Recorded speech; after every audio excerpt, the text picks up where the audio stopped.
Radio. My climbing career actually started climbing on artificial building structures. So the first 2 years, 95% of it was all climbing on buildings. Hey y'all, I'm Ryan Devlin, and welcome back to The Struggle. I'm so psyched you're here, and I am so psyched that Tom Randall, our good friend from across the pond, is back for some more struggle and some more insights here on The Struggle Climbing Show. Man, we talked about all things urban climbing for like a good 40 minutes of this conversation today. That wasn't really the intention, but when we connected, this was back in August, I'd seen him posting a lot about some things he was doing out in Berlin, some pretty gnarly looking free solos of a church and the side of a building. And then obviously he was training for what came to be Autobahn, which is being described as quite possibly the world's hardest off-width climb. And that was on the underside of a bridge. He named it Autobahn. 60 meters of unrelenting off-width stacks on the underside of a bridge. Tom described it as 4 8As in a row, chalking the final grade up to somewhere in the 8C plus or hard 8C range. So that'd be somewhere in the 514B or 514C range. He came out of crack retirement to do it. We actually talked about this. We connected on this conversation here before he sent it, but we talked about his training for that in here, as well as a bunch of other urban climbing, including what all of us can do in our city centers. If we live in urban areas, which most of the population does, what we can do to train and have some fun out buildering, as he described it. This is like a totally new area for me. Obviously, there's a lot of urban climbing that happens out there, but I just haven't spent time in that world. And so it was really exciting for me to explore it and also to learn what's out there and how I, as a climber, might be able to go out and just have some fun on some facades and some buildings, some edifices in my own backyard. And for those who are interested in getting into it, Tom shares some pretty cool beta around all of that in this. And then we get into some varied training questions from listeners, as Tom is always so gracious in doing. I'm glad you're here. This was a really fascinating conversation into a new world of climbing for me. Maybe it is for you, or maybe you've been out buildering for years. Either way, I think you're going to get a ton out of this convo here with our good friend Tom. So as you hear this, if you're listening to this on release day, I am going to be out at the Red River Gorge for Rocktoberfest, interviewing Babsy and Jacopo, and then screening a film that I did with Alex Honnold. I'm so psyched, and I really appreciate all of your all's support for me as I've been growing here at The Struggle, from doing this podcast week after week, which has just been an absolute delight, to now branching out and creating films and videos on YouTube, creating all sorts of special bonus content and extras for those who support the show on Patreon and as Apple subscribers.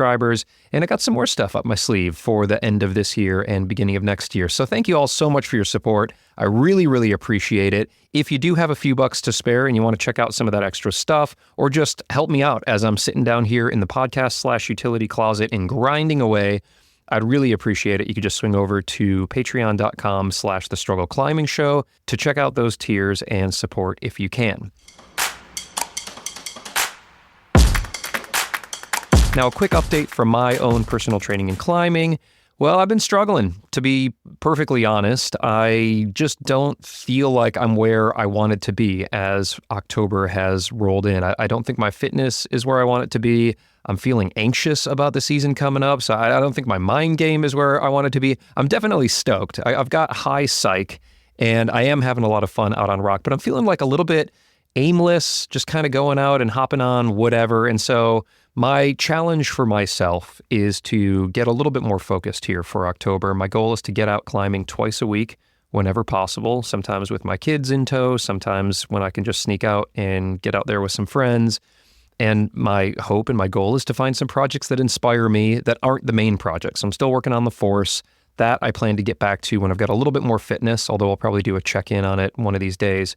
But yeah, I just had like a really rough, kind of humbling moonboard session today. And yeah, I don't know. I think I need to just get out and have a bunch of fun, but also have some focus, get psyched, and put some work towards ticking a project, a mini project, maybe something like in the 12B, 12C range, and build that momentum, build that fitness as well, where I'm feeling a little bit behind on that. There's still plenty of time, and maybe that's where the mental game comes into play, is I'm not trying to peak until late November, but when I get out there and the temperatures are cool, like they've just started to become here in Kentucky, I feel like I should be further along than I am. Have you experienced that? You feel like, at the start of the season, you wish you were a little bit further on? Let me know. Misery loves company. But hey, I'm enjoying the struggle. I'm really enjoying the process as always. And I think a lot of this like early season anxiety will lift once I can just get out and put some more rips on some inspiring stuff. So that is my goal over the next few weeks here. And I'd love to hear about your goals too. Hit me up, send me a message on Instagram, or you can shoot me an email, connect with me through the website, whatever. Would love to hear about it. I hope your training and your climbing are going awesome, whether you're in the gym, out on rock, or perhaps just climbing the church down the street like Tom Randall has been doing out in Berlin. And let's get into that right now with the man, the myth, the legend, Tom Randall.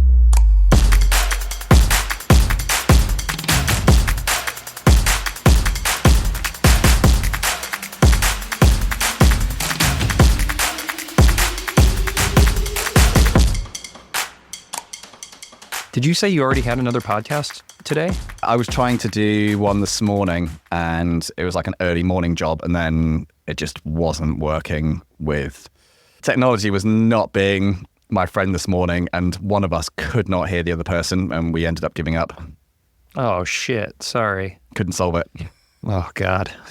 Fuck it. Just forget it. Forget the episode. You know what? Friendship over. Never talk to them again. I wanted to default to the sort of assumption that because I'm in a studio at Lattice and it's all set up really nicely, that could not possibly be my fault. But you can pretty much say it's always my fault with anything to do with technology. So it's a coin toss on whose fault it was. Yeah. Well, yeah. I mean, everything sounds good on my side. I got some listener questions, as always, that I want to be able to get to, but I kind of wanted to spend some time, if it sounds good to you, talking about urban climbing. You've been busy doing some urban climbing. I've just been seeing kind of some cool stuff out there lately. I don't really have much of an agenda beyond that, if that sounds all right. Yeah, I'm always up for whatever, really. So it's always good to me. Cool. Let's dive in then. Let's just see where things go. It's interesting because I've been seeing you post recently about some really rad urban climbing you've been doing in Berlin. And I was thinking to myself, where was I introduced to urban climbing? And I think it was Alex Honnold did this series of buildings in San Francisco, if I recall, of soloing some of these pretty iconic buildings in San Francisco. There was a facade of a museum. It was these Corinthian columns that were he kind of squeezed into as almost like climbing a chimney, and then popped out into some overhanging. And there was a brick building that seemed kind of thin and sketchy. Do you know what I'm talking about? Have you seen these? I have seen quite a bit of urban climbing over the years, but I have to say, I didn't even know that Alex Honnold had until even this week. Someone was saying to me they'd seen a video of him doing some urban climbing, and I was like, I never came across that footage, actually. Yeah, and I think it was a while back. I think it was after he had soloed Half Dome, but, pre El Cap and kind of the explosion in fame from that. Obviously, he's done a lot of free soloing on rock. But it was really fascinating to me to watch, kind of as an introduction to urban climbing. This was some years ago when I saw that, where I was like, oh, you can just climb buildings, which I don't know, why that didn't, register in my mind that one could just go climb buildings. Although he was talking about in this video that sometimes buildings are sketchier than soloing outdoors because you're not quite sure how solid the construction is. And is that something you've been doing some of this, yourself recently? I'm interested in kind of this world between climbing buildings and climbing rocks, and especially if you're not using gear, what's the thought process that goes into that?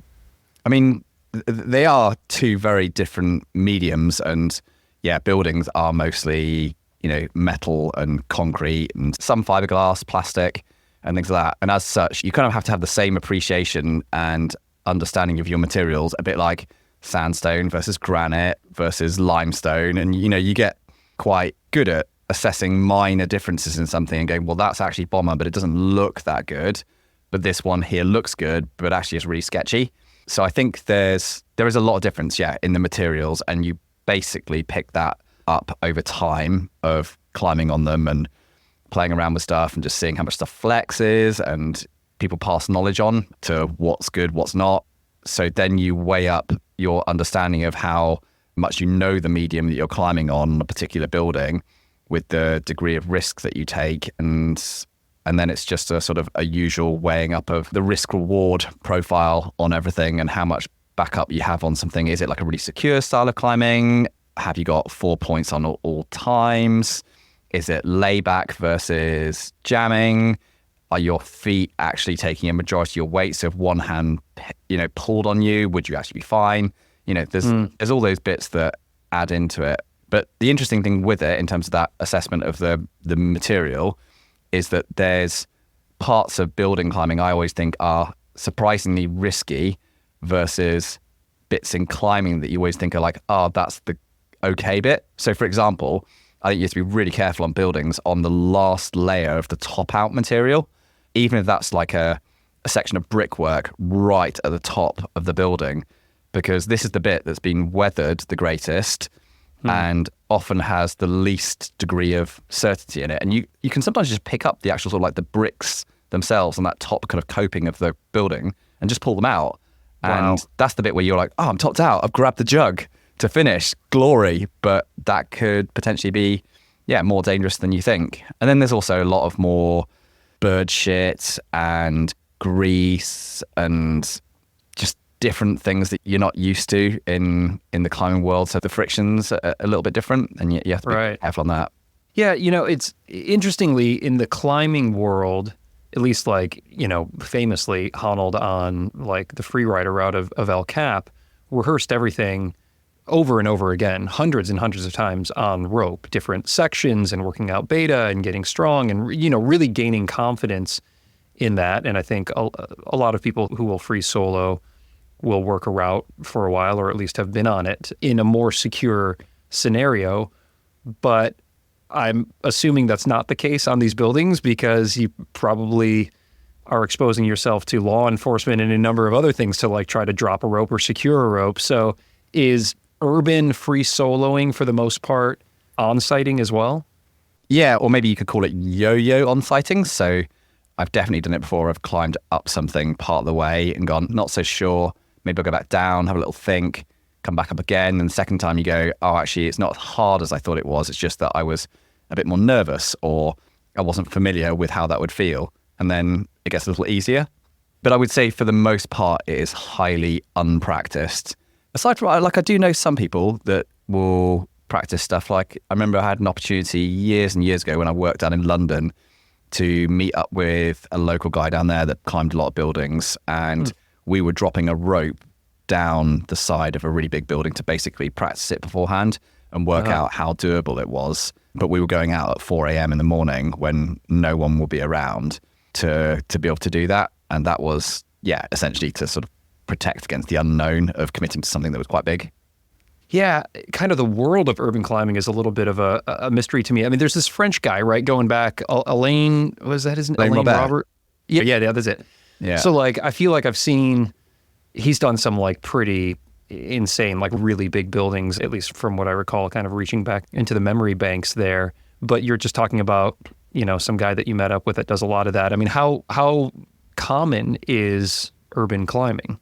I think it depends on the area, of course. So like London, there's plenty of it going on. Like there really is quite a bit. And this was way back in 2004 or something that I made that connection with the guy. And I think I got in contact with him through the parkour, so the old school parkour community.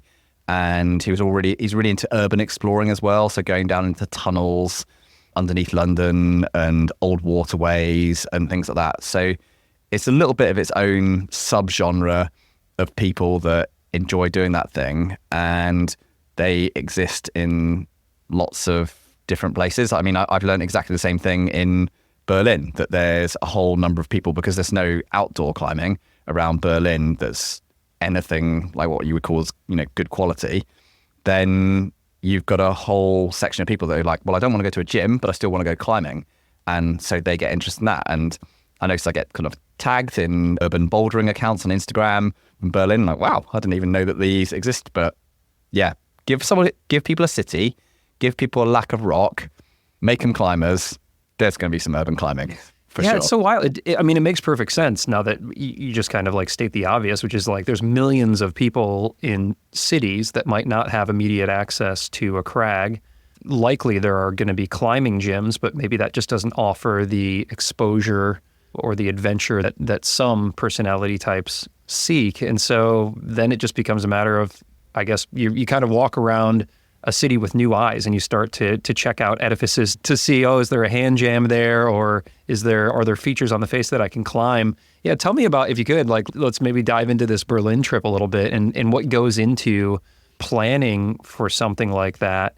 And my assumption here is that this is not legal, at least some of the videos that I've seen, end with the climber kind of walking away with some police escorts on the side. So I imagine that's part of the trip planning as well.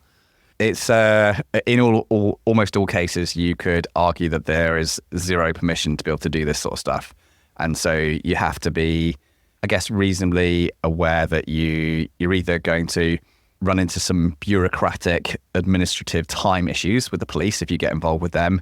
And then also for the people that are involved in the building as well, I think it is good practice to try and have as little impact on them, whether it's either invading someone's privacy, which I think you have to be really, really careful of, or at least that for me is quite important. And then also just from people being involved in offices and being distracting, messing around with people's days and doing things like that. Right. So to me, it feels important to try and do it in times when there's very, very few people around so that you can just get on with the climbing, not disturb anyone, barely anyone will notice you. And that's generally been my sort of MO for doing that kind of climbing. I'm not interested in doing it for kind of public spectacle in the middle of the day and just messing up a load of people's days. I mean, I've been through that once with the whole Great Rift M5 under the bridge thing that was in Real Rock, and the police were very upset about that at the time and had told us they closed off the road. And then I was just thinking, I can't be that person that just closed off a road, messed up 1,000+ people's day because now they're late for work or they had something to do. And I just didn't feel good about that at all. So I try and be really careful to stay away from that. So the time aspect is one element of it. And then also it's just choosing objectives that you think are more based on sort of commercial property or abandoned properties, where again, it's going to have less impact, less people are going to notice you.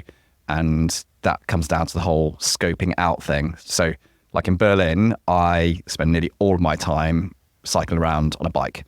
And I like exploring the city and kind of going off route where I need to go to then just check out different buildings.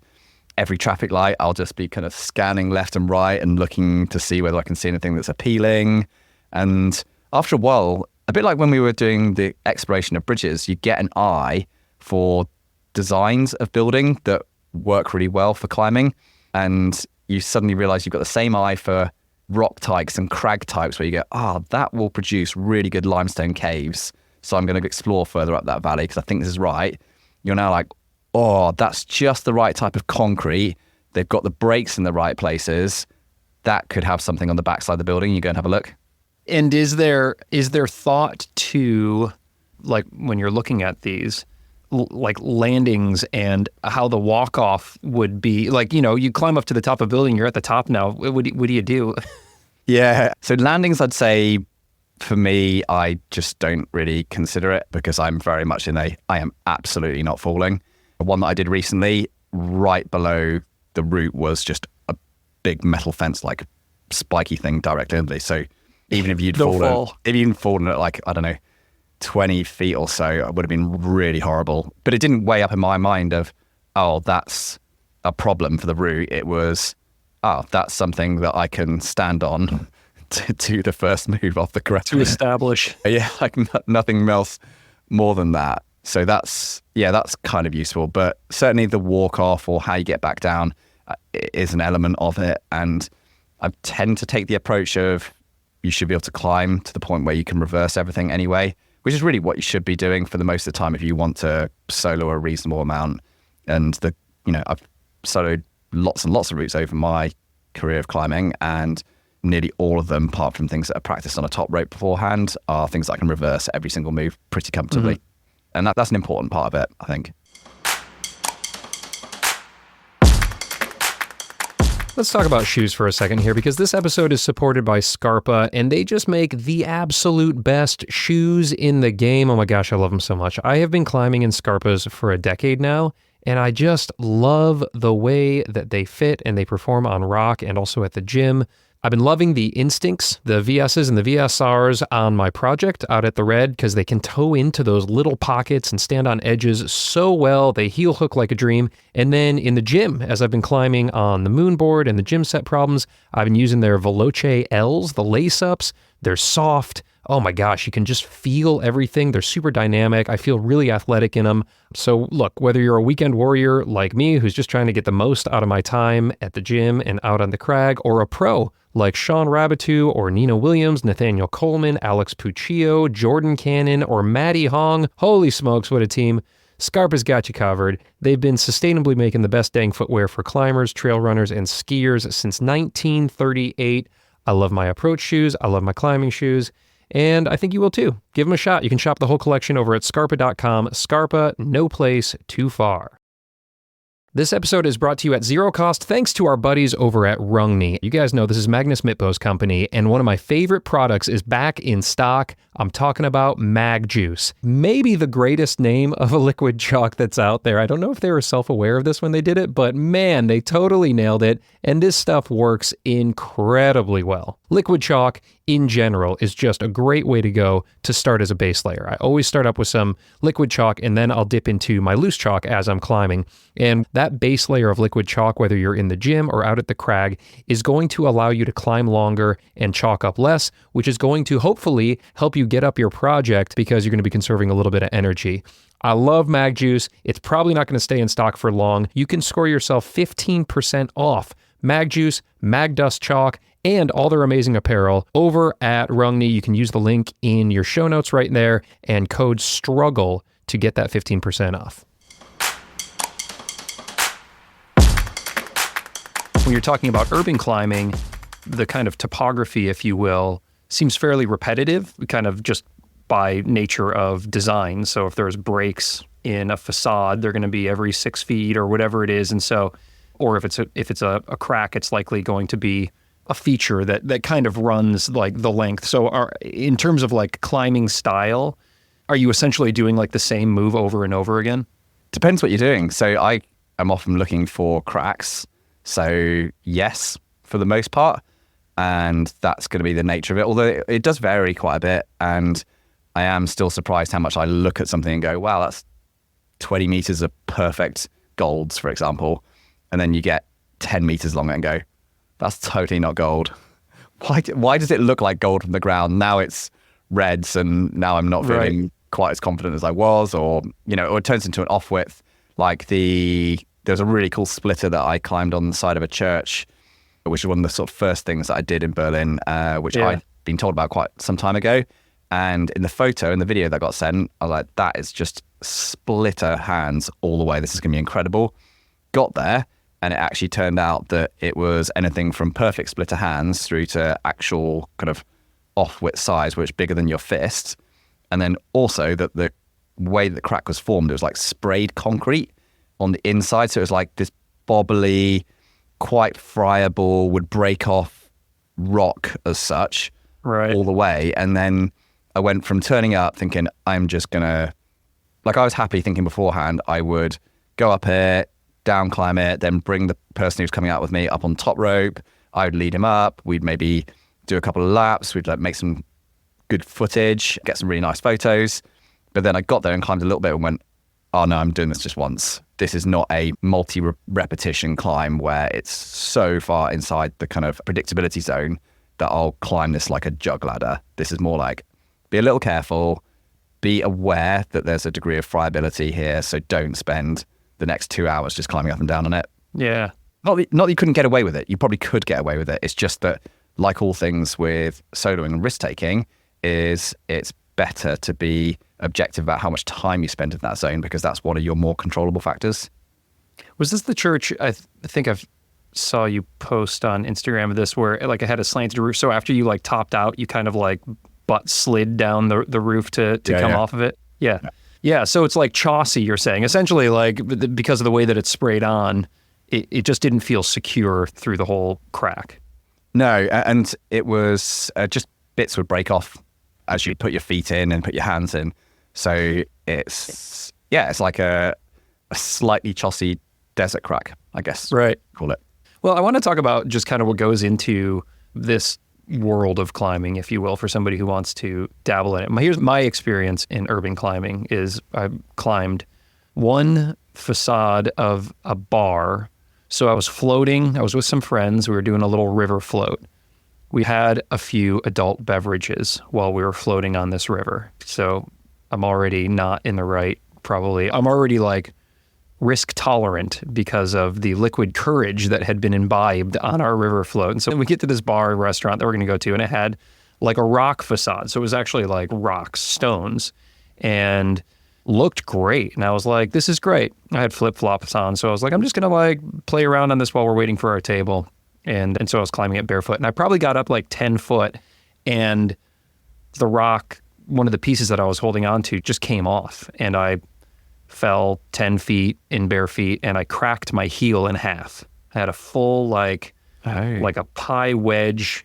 So I was like in a boot for 6 months. I mean, it was insane. I had like screws and it was just like the second I hit the ground, I was like, oh, I broke my heel, which is apparently a fairly rare injury because the heel is quite strong, but cracked it in half, and not out of any fault of my, well, I mean, I was drunk, or I was buzzed at least, but really what it was is like, it seemed to me like it was secure. Like these were like rocks that were like cemented in, but it was just decorative, you know? And so it just kind of pulled off. I mean, everything else felt fine up to that moment, but then it just pulled off. And so my very little experience in urban climbing is I think I trusted the wrong thing, or I'm not quite sure kind of what goes into like face climbing.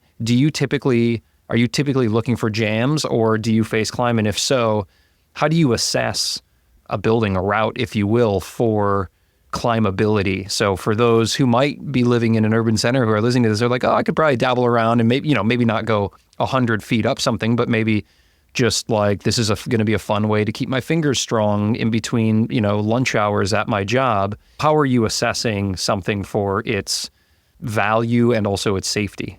So yeah, good question for anyone who would be thinking about doing some form of, I generally refer to it as buildering. So like climbing on buildings. I don't know if it's a British term, but there's definitely a few social media accounts in the UK, which I think if you just put buildering in, and they'll show you some of your local areas and things that you can go and climb, particularly in London. But my climbing career actually started climbing on artificial building structures. So the first 2 years, I'd say, at least 2 years of my climbing was 95% of it was all climbing on buildings. So this is like kind of in some ways my original roots in climbing, because I grew up in a city where there was no indoor climbing wall. I didn't have a climbing partner who I could do anything with locally, and I had no access to transport where I could go to a different city to go to a wall. So we were climbing always on the sides of buildings. And the primary place to go and start doing that and pick up your experience and have fun, get moving, get strong, do the climbing thing, is just head for anything which is in the sort of bouldering realm, and in particular traverses. I spent hundreds, if not thousands of hours just looking all around the city for all the best brick edge traverses, and then also getting an eye for things where they were, like you were saying, these kind of facades or natural looking edge climbs where they've concreted in almost like a conglomerate onto the wall. Right. And the best thing about that is, one, you get to go climbing and it's really good fun. You're low down to the ground, so the repercussions of things going wrong are okay. So you learn your medium, you pick up lots of experience, but also is you get to find out what breaks and what doesn't, because you're experiencing the medium that it is. So with that, I learned things like, if you've got a piece of rock which is kind of stuck into a piece of concrete, and the rock is, how to explain this? So if it's like a wedge and it's a triangle shape, and the thicker part of the triangle is on the outside and you can see it narrows and tapers down into the wall, the assessment is that you're holding the larger piece of the rock. The bit that's securing it, the concrete, is smaller and is also likely in an angle where it's easy for it to rip out of the rock. Whereas if you're holding the taper or the triangle the other way around and you're holding the kind of the peak or the pinnacle and the small bit, and you can see it widens out as it goes into the concrete, you've got this much bigger, deeper base that also works with the angles in the right way.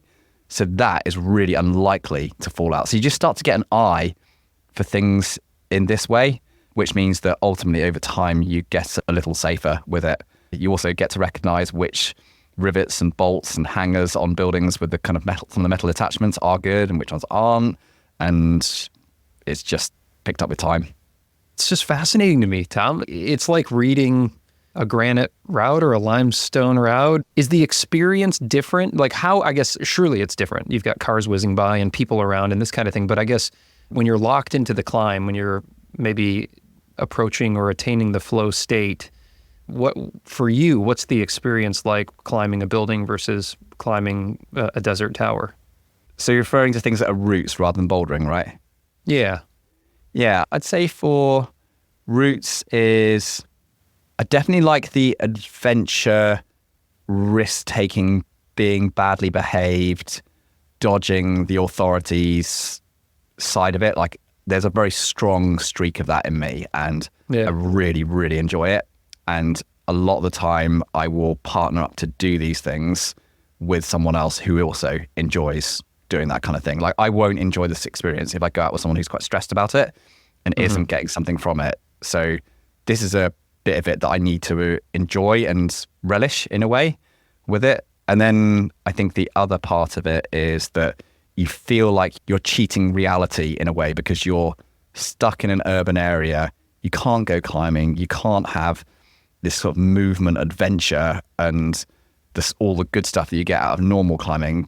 But you're somehow hacking the system to get to do it in a city. And that feels good, almost like you've found a little cheat code.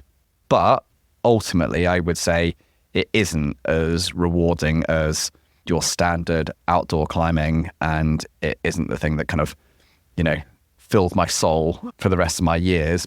But it's something which adds in top of it. And I get a really good experience with it. And it's not something that I will default to doing the majority of my time, because it's just not the same.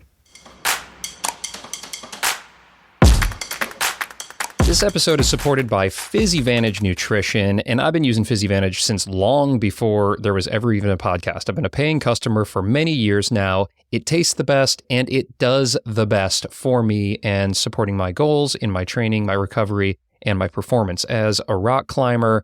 I'm sure you all are familiar with their products. Their athlete team is crazy, from Alex Magos to Jonathan Segrist, Amity Worm to Daniel Woods, and so many other crushers out there are using PhysiVantage regularly. And that's because it works. I use their supercharged collagen every day before I train my fingers or I go climbing. I use their vegan PowerPlex protein, which tastes incredible. The chocolate flavored protein that PhysiVantage makes is just crazy. That's like my sweet treat that I have at the end of every day. I'll either mix it up with some water or milk, or I'll mix a scoop in with my plain Greek yogurt, and it tastes like chocolate pudding. It is so good. And then recently, because I've been trying to build up that endurance for my long, pumpy climbs out here at the Red, I've been using a lot of their Sendurex, which is like a beetroot extract. It's highly concentrated. It is science-backed to help support the endurance system. And I'm feeling like I'm climbing longer and harder and also recovering faster when I'm using PhysiVantage products. So I think you're going to love it too. If you haven't tried it, you can get 15% off your order over at PhysiVantage.com using code STRUGGLE15. If you're looking to level up your training, your recovery, and your performance, I have really felt the difference using this stuff for the past few years.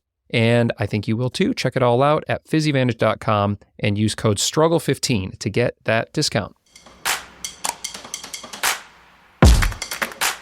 Do you do face climbing, urban free solos as well, or are you jamming up most things that you like to find? Yeah, so at the moment I have been specifically looking out cracks, but in my previous urban exploration, then it was very much around face climbing, especially in those early years. It was, like 100% face climbing, and that's what I enjoyed the most.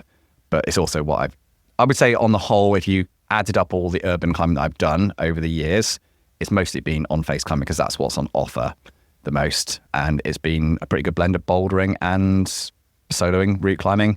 I like all of them. One bit of it that I sort of was reminded of again recently, actually, which I think is a really interesting I suppose, psychological factor maybe within the whole urban climbing experience is that I realized that the top outs and the environment of being up on the top of a roof for a climber is an amazing place to be.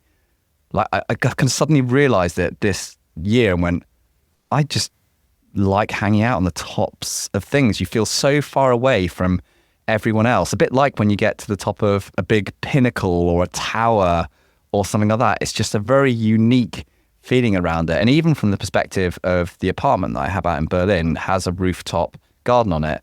And I spend so much time up there over anywhere else because I just like being out above the world and out in nature and observing things from that perspective. And it feels a very familiar thing as a climber. And it's been interesting to observe how much love there is for that particular location versus the climbing itself. It must be just a climber thing, maybe. I don't know. That's really beautiful. No, I totally can see that. I think, though I've never climbed to the top of the roof, I love hanging out on roofs for that very same reason. And the din of the city kind of falls away a bit, and you do feel a little bit more connected to like the natural world up there. I'd love to hear about some of your favorite experiences since you've been doing this for so long. What comes to mind as some of your favorite urban climbing adventures? Oh, I have to say probably the favorite ones are the ones where I've got the most trouble, but I can't really legitimately share those, really. I shouldn't, yeah. Are those, have you been, the record been sealed? Have you been court ordered to not speak of certain adventures? No, it hasn't quite got that bad, but certainly have, let's put it this way, had to do some serious running in a few instances, which is really good fun. And maybe this is back like being a child again and playing in football or games and just being chased by people, and that's a good laugh, I guess. But no, I think more times than not, I would imagine that you're in better shape than those who are pursuing you. I would think as a bit of an elite runner as well as climber. I imagine and if you're climbing with others who are in the parkour scene, the getaway strategies are probably almost as interesting and fun as the climbs themselves. Yeah, I mean, those parkour guys are the ones that I think actually get into the most trouble and have their brushes with security and the police the most, because they spend a huge amount of time in engaging with that environment and trying to find new territories and new buildings and things like that. I think often building sites are really good places to be able to do that because, again, there's less people around to be able to do it. But overall, I would say still to this day, my most favorite experience has to have been the big roof, the multi-day roof that I climbed with Pete underneath the M5 bridge, just because it was such a long, extensive experience. We were there for days. We were sleeping under the bridge. It just felt like a really challenging physical thing, but then also mentally, it was an incredible zone to be in for so long because we just didn't know whether it was possible.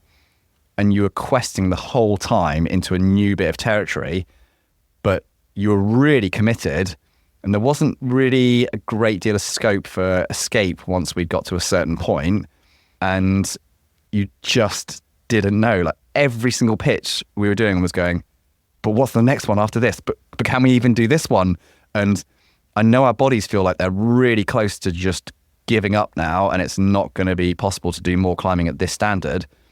But have we got another 2 hours in us? Have we got another 8 hours? And you just couldn't tell. And that was amazing to do that. That was insane. The film is just such a well put together film of the experience, because it's just, I mean, I recall like it was like tire rubber was raining down on your faces and you're like wearing goggles because the cars are like going, and at least for the most part, it looked like the authorities were maybe perplexed and supportive more so than combative in that experience. Or maybe I'm just recalling one scene of like some officers just peering up at you guys wondering what the hell was going on. Yeah, the way that the kind of narrative had to be explained in the film was different from how it actually happened in reality. And I think part of that had to be done because it was a little bit delicate. And we did originally get pulled down by the police and they weren't very happy about things. And then we did a little bit of a cheeky run around with them the second time, and we did a bit of the, well, so-and-so said that this is okay to do, and then told another person, well, you can go and find the paperwork and the risk assessments over here, and left people running around enough that they didn't quite know what was going on, and that gave us enough time and space to actually not get pulled down again. And yeah, so it was one of those things where you wanted to be able to put the exactly how it happened into the film, but ultimately for us as athletes, we had, and it was a really delicate time as well because it was just post COVID lockdowns. Everyone was quite sensitive about things. Right. So we had to be quite, delicate about how we were representing ourselves in that manner. Then also real rocker trying to make a film, not get in trouble, not get sued by anyone. So again, you have to massage things a little bit, and that's why you have to, present things in a certain way. Right. Well done. I mean, that thing was epic too. Just so much climbing and, a kind of endless roof climbing. So I'm sure it took an incredible toll on your bodies, but what an adventure that was. What else comes to mind? I mean, you had mentioned earlier, I'm not sure if this has ever happened or not, but really wanting to be respectful of other people who are maybe just taking a shower or in a board meeting or something like that, and all of a sudden the guy climbs by their window. So, not something that typically happens on the side of a cliff. Sometimes if you're soloing, you'll climb through a party and have a quick exchange. I've got that, famous scene from Free Solo where Honnold climbs through a party that was just waking up and a guy was like in a unicorn costume or something like this.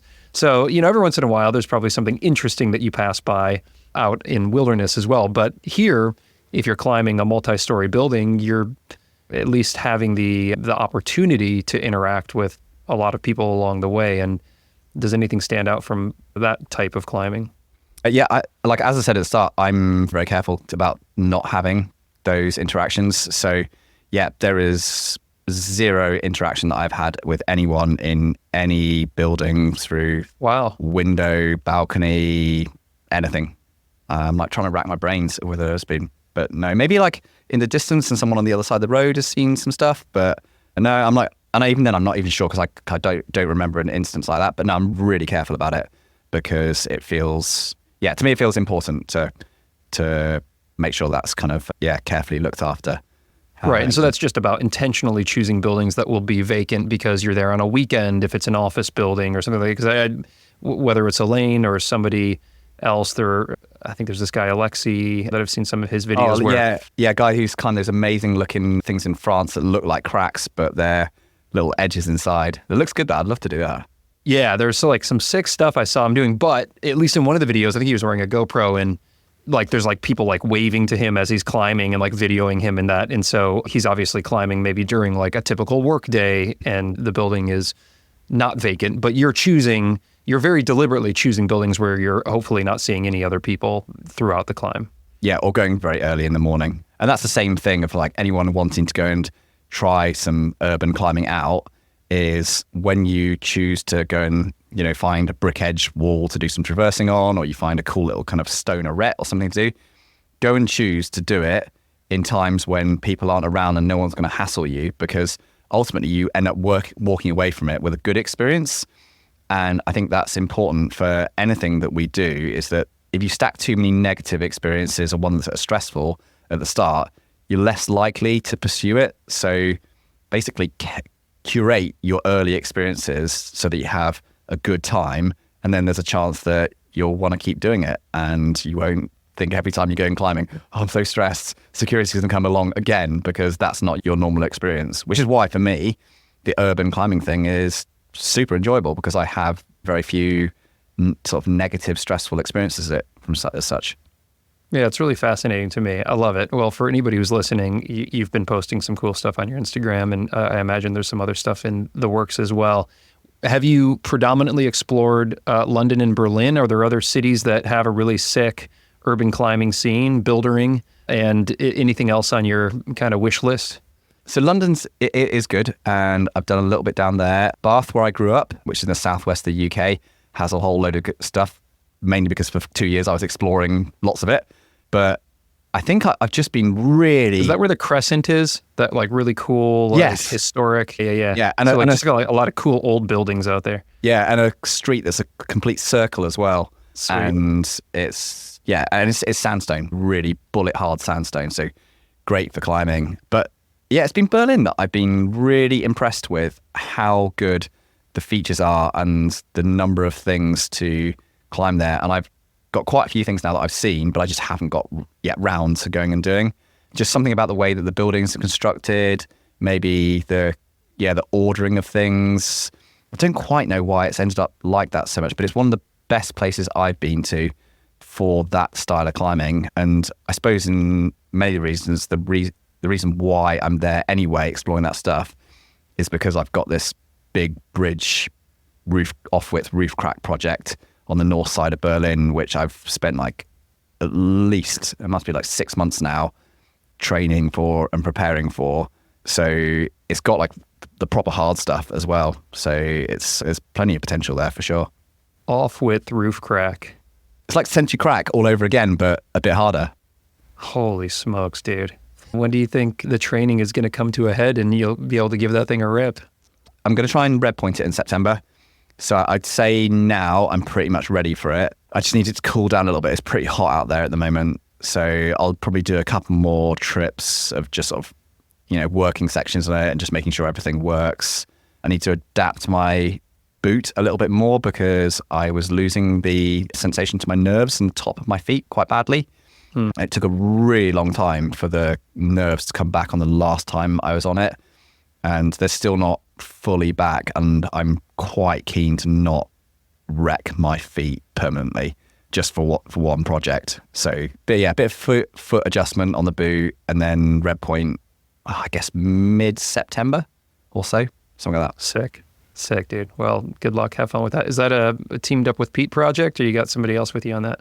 So I've been trying it with a couple of local guys who have got this amazing crack cellar or crack attic out in Berlin that's basically as good as the cellar underneath my house. And they've been training on that for years. So they've been attempting it with me as well. But Pete is actually coming out to join me for the red point, and we're making a film for it and, usual shenanigans with Pete and have a good laugh and things like that. And then we've got to go straight to the Orco Valley Trad Festival after that. So it'll be straight from concrete to really nice granite, like in some Italian valleys. Fantastic, dude. I love it. I just love your heart for adventure, man. I mean, just this sport, we can really get in our heads about performance and ticking these boxes and these grades. And I've been, going down a little bit of a rabbit hole myself with that. But just to be as psyched as you are to get out and climb a building or a bridge or something gorgeous in an Italian valley, it's really inspiring, man. I love it. Yeah, just try and, I guess, follow my heart and do what feels right at any one time. And that's maybe one of the things that I feel really lucky for, is that I have always been quite, I know what I want. And I don't get sucked into stuff that other people may want me to want or to do. I just feel really comfortable with just following my own thing. And that's been really rewarding for climbing, certainly. I'm not so good in other areas of life for that, but definitely climbing, I'm okay with it. Well, really appreciate the dive into urban climbing there. That's something I think I'm going to want to check in on a little bit more as we go along here. Maybe talk to some other builderers as well. But now I want to shift to some questions that people sent in. They always enjoy our semi-regular check-ins here, and they've got some training questions for you. So Connor asks, any advice in terms of cross-training or strength development for specifically squeeze chimneys and also general off-width climbing?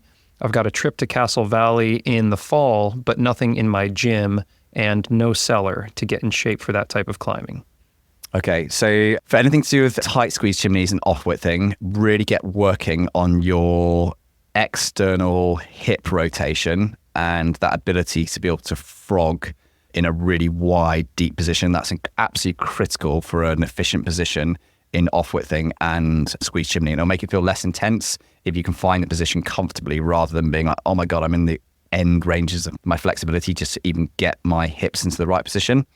So I think lots of, frog hip opening type exercises, but make sure they're not just passive ones, make sure they're active ones as well, because you do ultimately have to rotate the hip out and get it into position. It's not getting pushed into position in an off width. So it's got to be an active thing, got to be strong for it as well.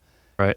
And then I would say, again, for anything wide is a pretty decent amount of strength endurance in bicep and tricep. There's a lot of pushing and curling and kind of grabbing, squeezing. So it's a little bit like wrestling, judo, but you've got to go at it a reasonable amount of time. So don't be there trying to bicep curl absolute max. Think about doing quite high reps. Same on triceps. And so that you've got that sort of durability, fatigability within those muscle groups. I do recall when did you ever do this climb epinephrine out in Vegas? Yeah, I did it with a guy called Scary Larry way back. He only climbs on a Swami belt and those flipping like threaded nuts on a... Shut the fuck up. Yeah, and this is the first guy that I climbed with when I went to Vegas. And he looked at... Swami belt. Yeah. Get out of here. Yeah, Scary Larry. I think his full name's Larry D'Angelo. He's a guidebook author. This is amazing. Yeah, cool guy. Yeah, that opened my eyes, that's for sure. Oh man, Scary Larry. Okay, I'm going to reach out to him. You know, Scary Larry's got some stories. Well, when I did epinephrine, there's like 2.5 kind of pitches in a row of chimney basically, and like a little bit of an off width that kind of starts it up. And I just remember like almost throwing up because I just wasn't prepared to engage my triceps as much as I was. None of my training had to do with like just holding a bench press at mid press for a minute or whatever. And that's like what I was doing as I was working up that. So I'm sure Connor is a better climber and a better chimney and off-width climber than I ever was when I got out there. But your point about doing some like high reps, building that kind of muscular endurance there, I think makes a lot of sense for that kind of movement. Let's move on to a question from Jack. Jack says, I'm looking for best advice for a taller climber. I'm 6'4" to help fit into a smaller box, like how sit starts on boulders begin. Oh yeah, this is a really common question about big climbers in small boxes. Yeah, and especially like a sit start, which I could see being really hard to get your butt off the ground if it's a tough start. The answer's never popular that I'm going to give on this. Mm-hmm. So the first part of the answer on this is you kind of got to accept. The first step is to basically accept that you are big and you're not going to fit into these things. So you may have to do these moves or the methods of climbing them in a bit of an ugly, doesn't work that well, can't share the methodology of a smaller climber, and accept that in the first place. Because I think a lot of people almost like try to find a really delicate, beautiful way of climbing them still when something just doesn't work. So I think that's part of the equation, because then you'll get more into the, now I'm going to try really hard because I just know this thing isn't going to be ideal. And then coupled with that, I think it's really important for tall climbers, if they have a problem with this, is to work a lot on lower body flexibility. And that is just critical to the situation, because your feet in this very bunched up position are going to be so much higher compared to your center of gravity compared to a smaller climber. So the more that you can frog out wide, drop knee very deep, you're going to be able to still get your center of gravity tight into the wall, because half of the problem why this sort of big climber and small box issue is that they can't get their center of gravity into the same position as a smaller climber. Sure. So you've got to work harder than they do in enabling you to find positions where you can. Well, one of the things I'll link to when this comes out, actually a couple videos that Josh at Lattice has put out are fantastic on that lower body flexibility and mobility and using weights to help. He did one with Aiden, but then he also did another one where it was like with a fellow coach at Lattice who wasn't very flexible. And I found that video actually to be quite helpful as somebody who's not quite flexible. I certainly don't have the hip flexibility that Aiden Roberts has, for example, but doing like these frogs where you're on your back and you're using some weights to kind of press your knees down with your feet like at 90 degrees against a wall. And there's only a few exercises. Actually, it's actually in watching the video, I was like, that's a little bit more simple than I expect it to be. And I've been doing those now for a few months, and I'm already seeing a lot of improvement by using weights to kind of assist the stretch, if you will. So I'll link to those.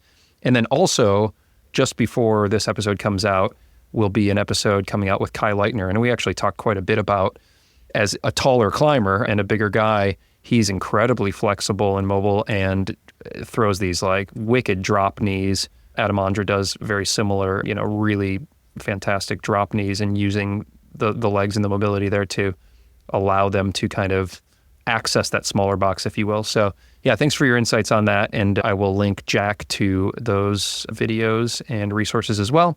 Probably have time for one or two more questions here. We'll get you out of here. Jessica is talking about the Olympics. Of course, we're fresh off the Olympics. This is going to come out a little bit later, but as we're recording this, we're fresh out of the Olympics.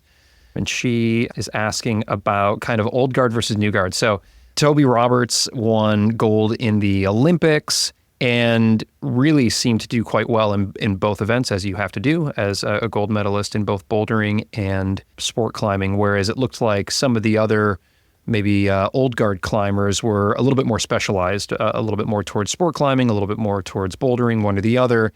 And I'm curious what you learned from watching the new kind of dual event sport climbing in the Olympics, and if there's anything that we can take away. Are the young guns, as the new guard coming up here, showing us a different type of training or climbing style that's going to help them on both aspects, both bouldering and lead climbing, whereas others maybe are a little bit more specialized?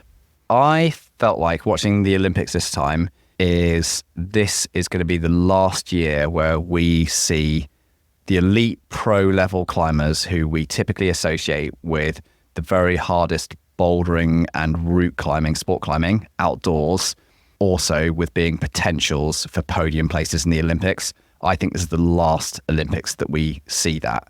And that Why is that?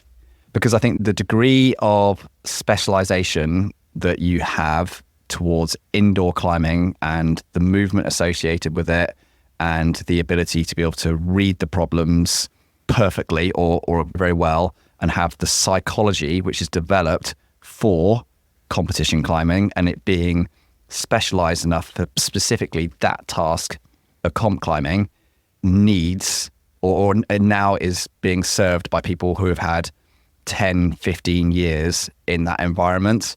And the youngest climbers that are coming through have spent the vast majority of their life in that environment and haven't been spreading that out to developing a psychology which is really great for red pointing or projecting burden of dreams, or at the same time as having 4 different 9B sport projects in different areas of the world and traveling around to them, finding partners, setting up filming, making sure sponsors are happy. It's a really different game. And I think that has now reached its conclusion where Ondra and Jakob, for example, in the men's are going to be competitive for those first place, all those podium places. I'm not saying that in 4 years' time we won't see those guys still competing and doing well, but I think they will be now placing like 10th plus and they'll be competitive as such, but they're not going to be the gold medalists, and everything will be dominated by the youths who have come through that indoor climbing has been, 95% of their bouldering or their climbing consumption. Do you think that's also because the setting will continue to evolve and become more specialized for those who are coming up within that world? Or is it just that the youth who are coming up are going to be more specifically trained and skilled on plastic, to your point, compared to those who are splitting their time on a bunch of different types of objectives and trips? Yes, I don't think it's too much of a training aspect, although there are some differences of training for outdoor projecting or on-siting, I suppose, potentially as well, versus indoor comp climbing, which is that kind of flash, climb something very fast, but not at the true physical limit. So there are differences with that, but the training, I think, can look very similar for the broadest part, and you can produce a very good athlete in both of those with the same sort of training. It's more, in my view, around the gaining that last 1% of advantage in the skill set that's developed specific to what you're trying to do. Because you just can't take let's say you take a moon boarder and they're like a V15, 16 moon boarder. That's all they've ever done, just climbed on a moon board all their life. And now you say, right, I want you to go out and climb the 5 hardest boulders in the world.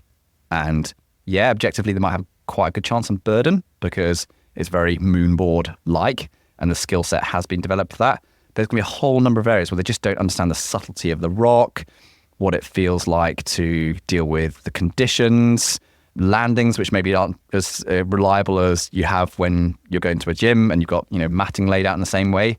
And it's exactly the same thing for indoor comp climbing versus those outdoor climbers, is that the skill set that they've developed over those years is so specific to competitions and reading comp boulders and communicating, talking to route setters. It's like, it's their environment that they know it so well. So that's the thing that they're going to outperform the others because they haven't diversified and they've been totally focused on that one thing. Yeah, but does the street go both ways? So then if, look at Toby Roberts, for example, I mean, obviously he's going to stay focused on, I would imagine, he'll stay focused on comp climbing for quite some time. But when he does shift his sights to outdoor climbing, will it be as hard for him to adapt to outdoor climbing as a predominant outdoor climber is to adapt to indoor climbing? Or do you feel the learning curve will be faster for comp kids, for lack of a better term, once they set their sights outdoors? My gut sense says it's a little easier going from comp to outdoors because I think psychologically the outdoors is a little bit easier. But there is a fine line, and it's like almost like a tipping point in the balance where an individual has spent so many years in the comp scene dreaming of Olympic golds, hanging out with comp climbers, everything around their sort of social kudos, what matters to them, what really drives them is so based around this indoor competition thing that at some point when you say to them, hey, you could convert to outdoor here and climb some 9Cs, maybe you could climb 9C plus, maybe you could climb 10A, I think there's a good chance where they'll go, yeah, but it's not really what I'm driven for, honestly. It just wasn't what I consumed for all those years. Right. Like in the same way that you could have a really old school climber that could come up to me and say, Tom, it's really great that you go and climb a load of these 514 cracks down the White Rim, but like there's something really good on Kanchenjunga or, like some 8,000 meter peak. And I'll go, yeah, I mean, I probably could climb something really hard on a big peak, but it doesn't interest me. It's not what I have dreamt about for the last 20 years. So yeah, I could theoretically, but it's not what drives me. So I'm not going to do it. And I think that will increasingly happen. That tipping point will move as people just engage with that specialization their entire lives. And us as, what we call ourselves as proper outdoor climbers will go, wow, they're just not even bothered about any of this outdoor stuff. So they won't achieve the very limits because they're not driven for it. How interesting. It will be fascinating to see how that plays out. Maybe buildings, the happy medium might be that we all just meet and climb really hard buildings in the middle of the city. Could it be? Yeah, maybe. They're used to a lot of big padded landings, though, those comp climbers. I'm not sure free soloing buildings is in the cards, but maybe. I mean, we did see Nathaniel Coleman come off of the Tokyo Olympics and move outside and just has been like tearing up the outdoor scene. But he is still part of that older school generation that was climbing outside while they were climbing inside. And so to your point, with increasing specialization, it will be interesting to see how the crossover, although there were a couple comp British climbers that came out and did El Cap with I think no big wall experience. So I guess it just depends on what's in your heart. Maybe you just get sick of plastic at some point in time, you move outdoors. And for those of us who climb outdoors a lot, if I'm coming off of like a heavy outdoor season, I really look forward to a season in the gym and training and being back on the plastic and the moonboard. So yeah. And you also have to remember with those British climbers that came out and climbed the nose, they have plenty of outdoor experience and grew up in that local British trad outdoor culture. Oh, did they? Okay. Yeah, like Billy, I think I started coaching Billy when he was about 9 years old or something like that. And oh, really? I know his dad owns a climbing wall, like a sort of like an hour away from here. He's done loads of trad climbing over the years. And okay. So some of these things you do, like what's beneath the surface, you don't quite realize. Yeah. The headline is like comp climbers go and climb the nose, but like there's more to it than just the headline. Well, that's good to know. Well, cool, man. It's really great to see you. I really appreciate the time as always. This was so refreshing and fascinating for me to just dive into an area of climbing that I'm sure some people are going to listen to and be like, God, Ryan, you're so dumb. Like, how do you not know about the buildering scene? But, it just it hadn't hit me until I just saw you posting about all this stuff. And now there's this whole world that I get to explore and just play around with on discovering some of these climbers on Instagram. And so I appreciate you sharing all of that with us today. And well, I'm speaking of the White Rim, are you heading back out here this fall? Yeah, I'm back out from like the 15th of November, I think. So yeah, I'm pretty excited for that. And you will most definitely see me USA based again.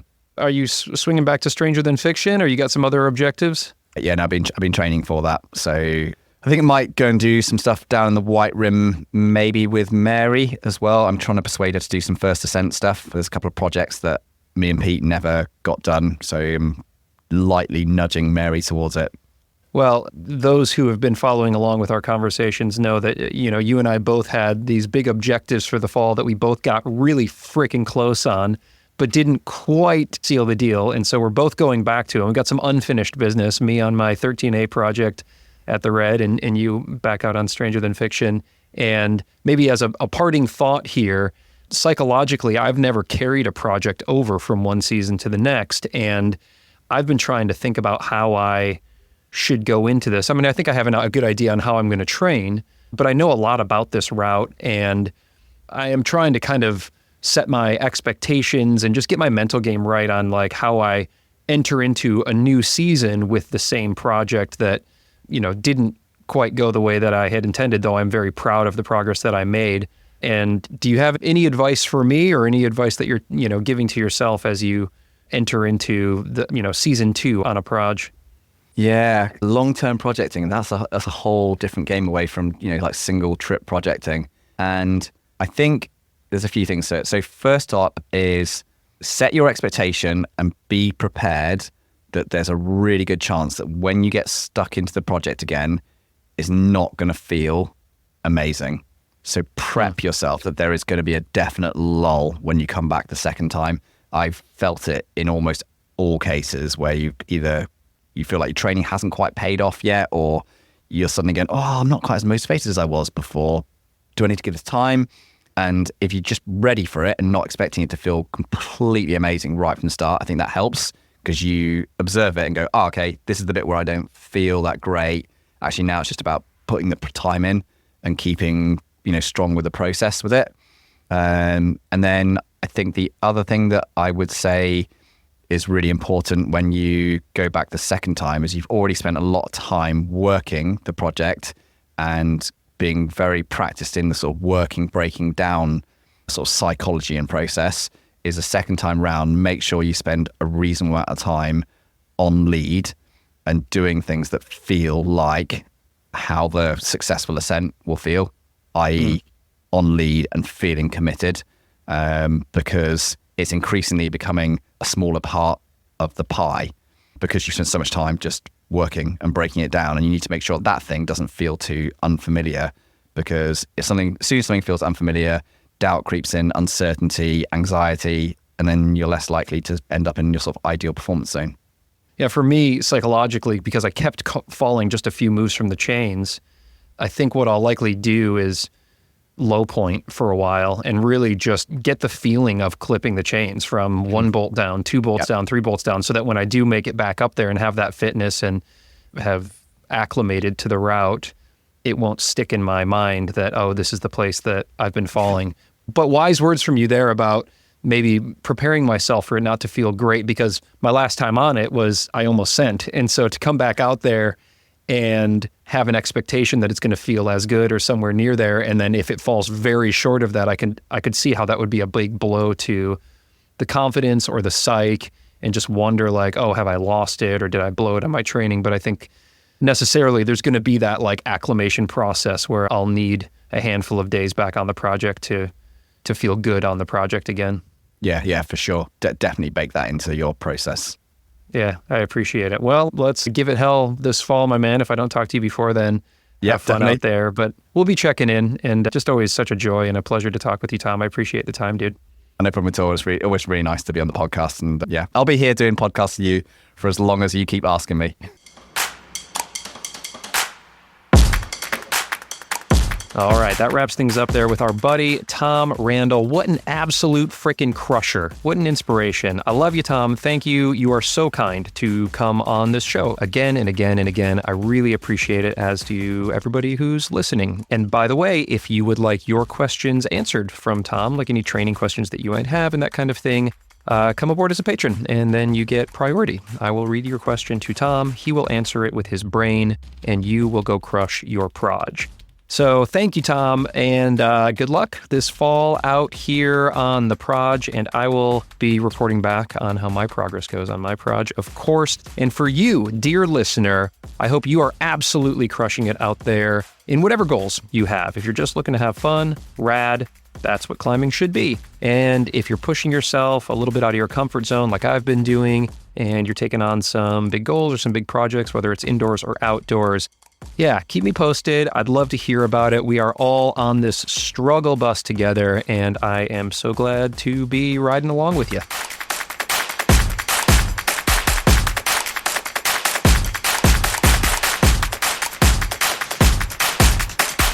Now, if you'd like to see the uncut video of this chat, plus score instant access to more than 100 hours of amazing bonus content, and I'm talking about episodes with the likes of Adam Andra, Hazel Finley, Alex Honnold, Magnus Mitbo, Chris Sharma, Allison Vest, and so many more amazing athletes and coaches, well, you can get it all right now for about the price of a beer each month. And I gotta tell you, I could go for a beer right now because I've been working really hard out here in the podcast/utility closet. So if you are in a position to buy me one of those ice cold beers, it would be so rad. There's also a free trial happening right now, so if you want to date me a little bit before you buy me that beer, I get it. You can listen to all that bonus content for free and then stick around if you like it. Just swing on over to patreon.com/The Struggle Climbing Show to get access to that full library right now. Or if you're an iPhone person, you can subscribe right there in your Apple podcast player. Thank you so much.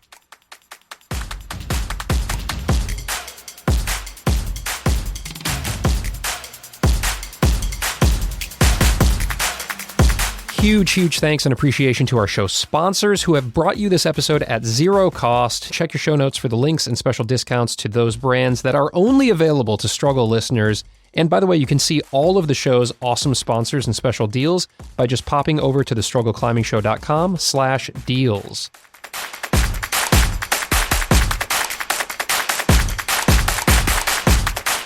Hey, did you know that The Struggle's carbon neutral in partnership with the Honnold Foundation? They are just doing amazing work to bring clean energy to communities around the world. You can get inspired by their latest grant recipients over at honnoldfoundation.org, and then just toss them some love if you can, even a few bucks a month. They're doing such cool and impactful work. And lastly, The Struggle is a proud member of the Plugtone Audio Collective, a diverse group of the best, most impactful podcasts in the outdoor industry. This show was produced and hosted by me, Ryan Devlin, and edited by Glen Walker.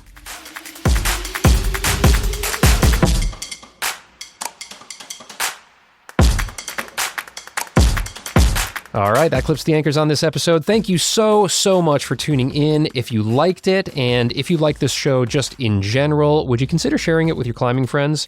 The more who listen, the closer that I will get to making this my full-time gig, which would be so cool. So thank you in advance for sharing this episode and also rating and reviewing it if you got a hot second. Really appreciate you. I hope your training and your climbing are going great. And if you're struggling like me, well, at least the struggle makes us stronger. I'll see you soon.